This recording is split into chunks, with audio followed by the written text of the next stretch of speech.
Donc ceux qui ont un projet en 2026 de mettre dans leur budget d'importer des meubles, avoir des bureaux très beaux et je ne sais comment, oubliez cela, ça ne passera pas.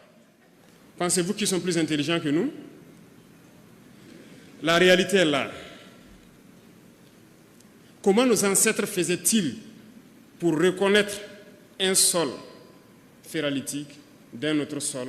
Comment faisaient-ils pour exploiter ce sol, extraire le fer, fabriquer leurs outils? Répondez-moi. Ils étaient donc plus intelligents que nous. Qu'est-ce qui nous rend donc de plus en plus bêtes? Il faut se poser les questions et les mots les plus justes.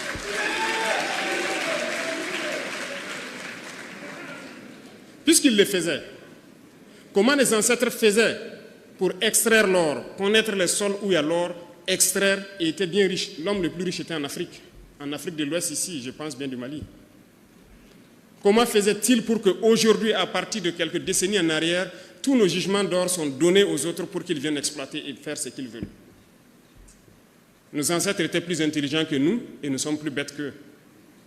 Comment avons-nous fait pour devenir plus bêtes?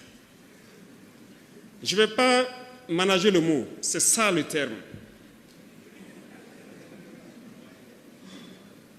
Nous disons que nous sommes des révolutionnaires. Et un révolutionnaire, ça dit la vérité. Ça peut faire mal, mais il faut le dire. Alors, je veux qu'on se réveille. Nous ne pouvons pas continuer dans cet élan et espérer prospérer. C'est impossible.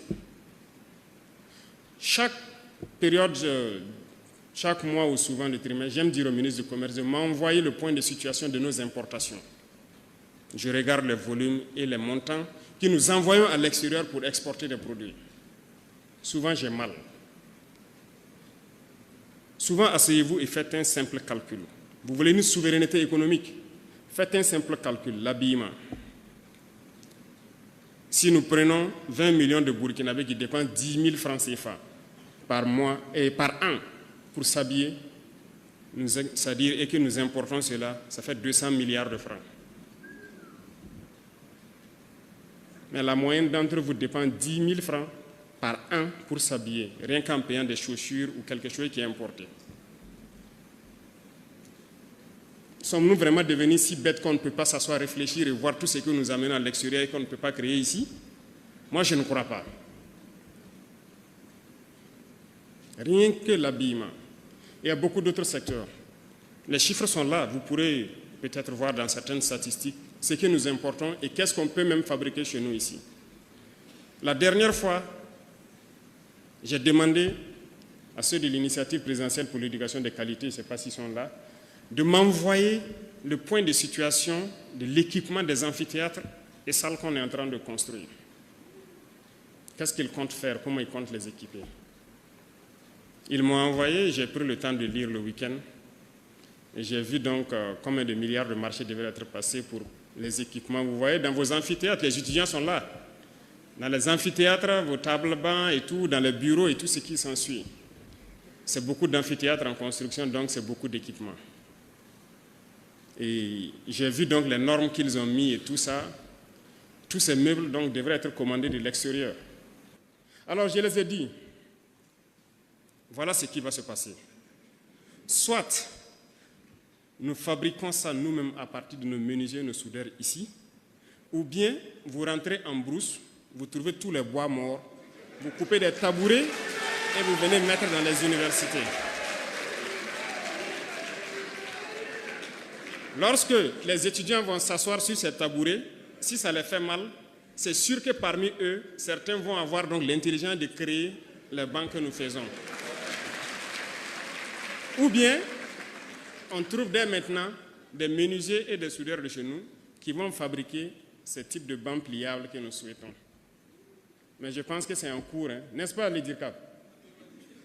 Il y en a. Ça veut dire qu'il y a la ressource.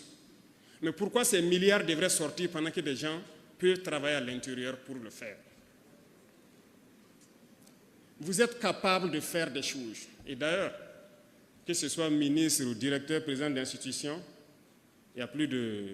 Depuis l'année passée, je disais aux gens, quand je faisais l'arbitrage, ceux qui ont les bureaux cassés ou quoi, j'ai dit de prendre des cailloux et puis caler, jusqu'à ce que ça ne tombe pas. Si ça tombe, fabriquez ici. Personne n'importera des meubles de luxe au Burkina pour ces bureaux. On fabriquera ici. Donc ceux qui ont un projet en 2026 de mettre dans leur budget d'importer des meubles, avoir des bureaux très beaux et je ne sais comment, oubliez cela, ça ne passera pas. Nous allons faire ici, jusqu'à ce que ce soit beau comme on veut. Parce que personne ne sera dans le luxe tant qu'on ne sera pas à un certain niveau. Si vous voulez votre luxe, vous devez vous débrouiller vous-même et votre salaire pour le créer. Le reste, on va se concentrer pour le travail. Et il faut que tout le monde se réveille. On s'amuse beaucoup. S'amuser, c'est bien, mais il faut travailler d'abord. Mais c'est une politique d'endormir le continent. Je prends un événement qui est passé. Je n'ai rien contre les organisateurs, rien de particulier. Miss Université 2025. Je pense qu'elle a eu beaucoup de prix. Peut-être qu'elle est dans la salle ici, je ne sais pas. Mais elle a au moins eu 3 millions, un chèque de 3 millions, plus des frais tout payés, un voyage tout payé, tout frais payé en France par Campus France. Ça vous dit quelque chose? Est-ce que Campus France finance votre événement ici? Ok. Quelles sont ces entreprises qui vous accompagnent et tout? Je vais le point après. Les entreprises vont désormais contribuer à la recherche. On n'a pas le choix. À l'innovation. Et quand on dit l'innovation, l'invention, ce n'est pas forcément ceux qui sont allés à l'école. Il y en a qui ne sont pas allés à l'école, qui sont très bien, qui arrivent à inventer des choses. C'est pourquoi ces centres sont mis en place pour les recenser, les donner un peu de science, de connaissances scientifiques aussi, et les permettre de s'installer et fabriquer ce que nous voulons. Nous ne pouvons pas continuer dans ce élan. Et ceux-là qui importent les meubles, comme je l'ai dit tout de suite, je vous invite à trouver de bons menuisiers ici, faire de bons groupes, commencer à financer pour fabriquer les qualités que vous voulez. Vous ne pourrez pas importer et compter sur les marchés de l'État et des institutions. Si je prends quelqu'un qui part passer un marché, c'est à ses risques et périls. Il faut que nous travaillions. Il faut que nous travaillions. Je vous en prie.